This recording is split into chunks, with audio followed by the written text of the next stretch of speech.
চিন্তা করতেছে, ফাঁসির চিন্তায় লোকটা পাগল হয়ে গেছে, মন খারাপ করে বেড়ে হয়ে গেছে। যখন রাত 11:30 বাজছে, মনে করছে দিকে যাই দিকে তো কি করতেছে, আসা দেখে ফাঁসির কন্ডম ছেলে, মোটা মানুষ আসলে তো নাক দেখে ঘুম পাচ্ছিছে। উকিল কে রে, এই ফাঁসি ভাবি, আর এইভাবে ঘুম পাচ্ছিছে, ডাক না দিলে আপনি ভাবি না, পায়ের আঙ্গুল লড়াতে লাভ দিতে বলতে থেকে, ভাই রাত 12টা বাজছে, না স্যার এখন 8 ঘন্টা। আলহামদুলিল্লাহ, তাহলে এখন 8 ঘন্টা আছে, সময়ের কি থাম। ওযু করে 2 রাকাত নামাজ পড়লেন। উকিল বলতেছে, তাজুল ইসলাম, আমি নিজের চোখে দেখলাম সূরা মুলক আর সূরা মুজাম্মিল তেলাওয়াত করলেন।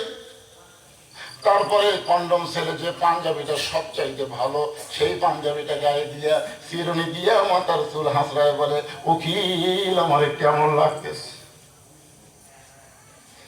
উকিল আমার কেমন লাগতেছে।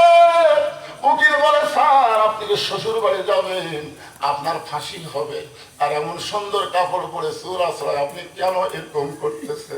মীর কাসেম আলী বলে, উকিল রে, অন্যায় ভাবে কাউকে যদি ফাঁসি দেওয়া হয়, তুমি মনে করতেছো যে মরে যায়, সে মরবে না, সে আল্লাহর মেহমান হয়ে যাবে জান্নাত খানা। 2 ঘন্টা ঘুমের ভিতরে আল্লাহ পাক আমারে দেখাইছেন, সালামুন আলাইকুম তিবতুম ফাদখুলুহা খালিদিন। আজকে ফিলিস্তিনের মুসলমানেরা, আজকে ফিলিস্তিনের মুসলমান মরতেছে রে ভাইজান।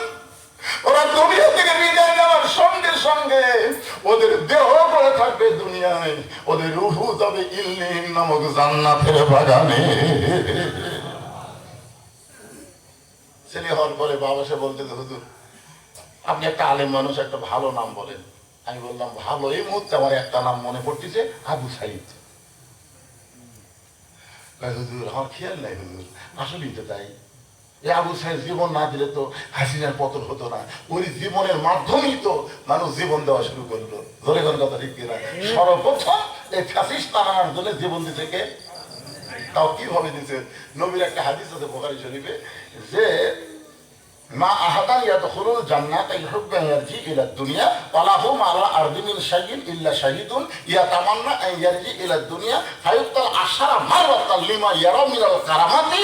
রাওয়াহুল বুখারী কিতাবুল মাগাজি। সুবহানাল্লাহ বলেন। বুখারী শরীফে একটা মাগাজি হতে আছে।